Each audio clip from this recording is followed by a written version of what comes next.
नमस्कार, आप देख रहे हैं CWB हिंदी न्यूज।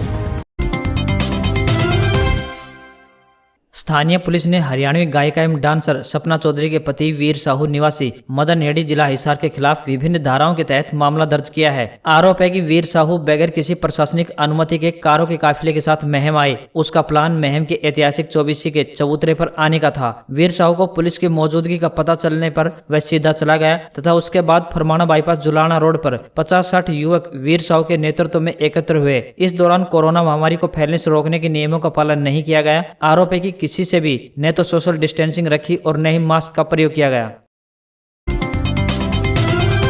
अब विधायकों की गाड़ी पर एक विशेष प्रकार की झंडी लगी होगी। यह झंडी विधायकों को भीड़ से अलग पहचान देगी। हरियाणा विधानसभा में मंगलवार को हरियाणा के मुख्यमंत्री मनोहर लाल और विधानसभा अध्यक्ष ने माननीयों की वाहनों पर लगने वाली मेहरून रंग की झंडी लॉन्च कर दी है, जिस पर हरियाणा विधानसभा का लोगो लगा हुआ है। वहीं मंगलवार को हरियाणा विधानसभा उस समय ऐतिहासिक पलों की गवाह बनी जब मुख्यमंत्री मनोहर लाल ने विधानसभा परिसर में भगवान श्री कृष्ण के रथ और पवित्र भगवत गीता के चित्र का अनावरण किया। इसके अलावा उन्होंने विधानसभा की मासिक पत्रिका सदन संदेश का पहला संस्करण जारी किया।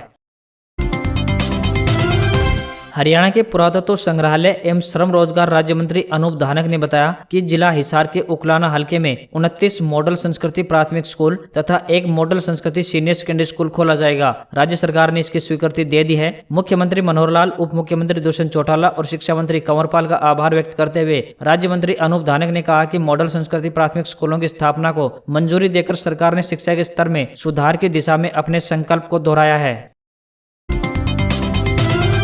हरियाणा डेयरी विकास सहकारी प्रसंघ लिमिटेड यानी वीटा द्वारा उपभोक्ताओं के लिए तैयार हल्दी दूध की शुरुआत की जाएगी और यह हल्दी दूध आगामी नवंबर के पहले सप्ताह तक बाजार में उपभोक्ताओं के लिए उपलब्ध होगा। इसी प्रकार प्रसंघ यानी वीटा द्वारा देसी गाय के दूध से तैयार देसी गाय का घी भी उपभोक्ताओं के लिए आगामी जनवरी के प्रथम सप्ताह में उपलब्ध होगा। यह जानकारी हरियाणा के सहकारिता मंत्री डॉक्टर बनवारी लाल की अध्यक्षता में आयोजित हरियाणा डेयरी विकास सहकारी प्रसंघ लिमिटेड यानी वीटा के अधिकारियों की एक बैठक में दी गई। बैठक में बताया गया कि प्रसंघ द्वारा तैयार हल्दी दूध में काली मिर्च के अंश भी मिलाए गए हैं, जो कि हल्दी के साथ मिलकर रोग प्रतिरोधक शक्ति को बढ़ाने में सहयोग करेंगे।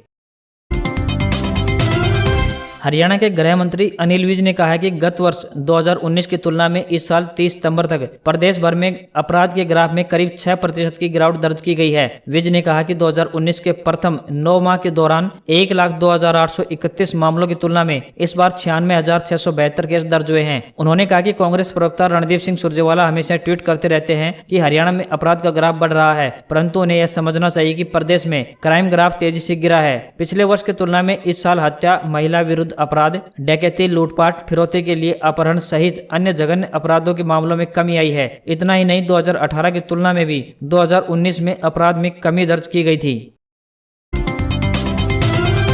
ITI के दाखिला का शेड्यूल बदला गया। अब 20 को जारी होगी दूसरी मेरिट लिस्ट। 16 अक्टूबर को खाली सीटों का विवरण दिया जाएगा। इसके उपरांत विद्यार्थी 16 से 18 अक्टूबर तक पोर्टल पर अपनी चॉइस बदलाव कर सकेंगे। दूसरी मेरिट सूची 20 अक्टूबर को जारी की जाएगी। 20 व 21 अक्टूबर को ऑनलाइन डॉक्यूमेंट वेरिफिकेशन करवाई जाएगी तथा 23 अक्टूबर तक ऑनलाइन फीस जमा करवाई जा सकेगी।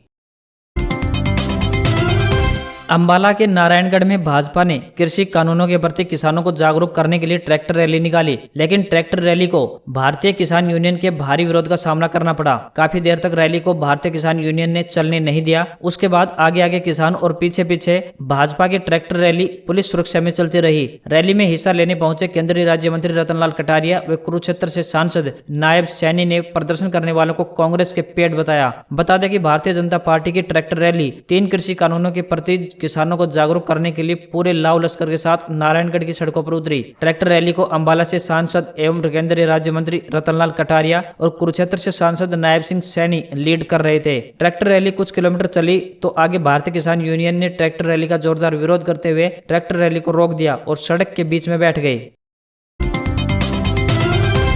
आज चंडीगढ़ पहुंचे ओम प्रकाश चौटाला ने कहा कि देश की हालत बहुत खराब है, वो भी सरकार की वजह से। हमारा ये देश कृषि प्रधान देश है, पर आज किसान सरकार से बहुत परेशान है। उन्होंने कहा कि बदकिस्मती से ऐसे लोगों के हाथ में हुकूमत आ गई है जिन्हें देश से प्यार नहीं बल्कि पैसे से प्यार है। उन्होंने कहा कि हरियाणा में इन कानूनों का परिणाम बड़ौदा चुनाव से हो जाएगा। 15 तारीख को हमारे प्रत्याशी का ऐलान किया जाएगा और 16 तारीख को नामांकन करेगा। 23 तारीख से मैं खुद बड़ौदा जाकर चुनाव प्रचार करूंगा। हम इस चुनाव को भारी बहुमत से जीतेंगे। हमने अतीत में अच्छे निर्णय लिए हैं, आगे भी अच्छे काम करते रहेंगे। मेरी 10 साल की कमी को लोग पूरा करने का काम करेंगे।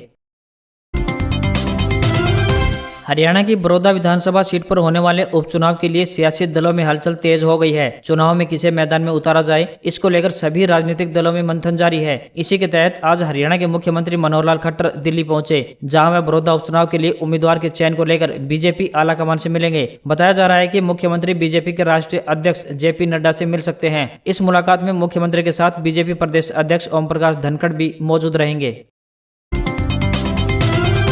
हरियाणा में वायु प्रदूषण की स्थिति प्रतिदिन बिगड़ती जा रही है। फरवरी के बाद मंगलवार को प्रदेश की हवा इस सीजन में सबसे ज्यादा प्रदूषित रही। पानीपत में वायु गुणवत्ता सूचकांक यानी AQI 355 के रिकॉर्ड स्तर पर पहुंच गया। प्रदेश के 10 शहरों का AQI 300 या इससे अधिक रहा, जो बहुत खराब श्रेणी का माना जाता है। वहीं 20 शहरों का AQI 200 या इससे अधिक दर्ज किया गया है। स्वास्थ्य के लिहाज से प्रदेश की हवा खतरनाक हो गई है। इसके नियंत्रण को लेकर अभी तक कोई ठोस कवायद नजर नहीं आ रही है। कुछ खेतों में पराली जलाई जा रही है, कई इलाकों में मलबा व कूड़ा डाला जा रहा है, जो प्रदूषण को बढ़ाने का काम ही कर रहा है। हरियाणा में emergency response and support system dial 112 को इस वर्ष 30 दिसंबर तक पूरा कर लिया जाएगा। इसके बाद राज्य के किसी भी क्षेत्र में 15 से 20 मिनट में आपातकालीन पुलिस व अन्य सेवाएं उपलब्ध होंगी। हरियाणा के गृह मंत्री अनिल विज ने पंचकुला में पुलिस विभाग की समीक्षा बैठक की अध्यक्षता करते हुए कहा कि हरियाणा पुलिस का यह एक क्रांतिकारी कदम है, जिससे राज्य में लोगों को किसी भी आपात स्थिति में पुलिस की सहायता प्राप्त होगी। राज्य के प्रत्येक नागरिक तक इन सेवाओं की पहुंच बनाने के लिए हिंदी, अंग्रेजी, पंजाबी तथा हरियाणवी सहित 4 भाषाओं के जानकारों को कॉल सेंटर में लगाया जाएगा।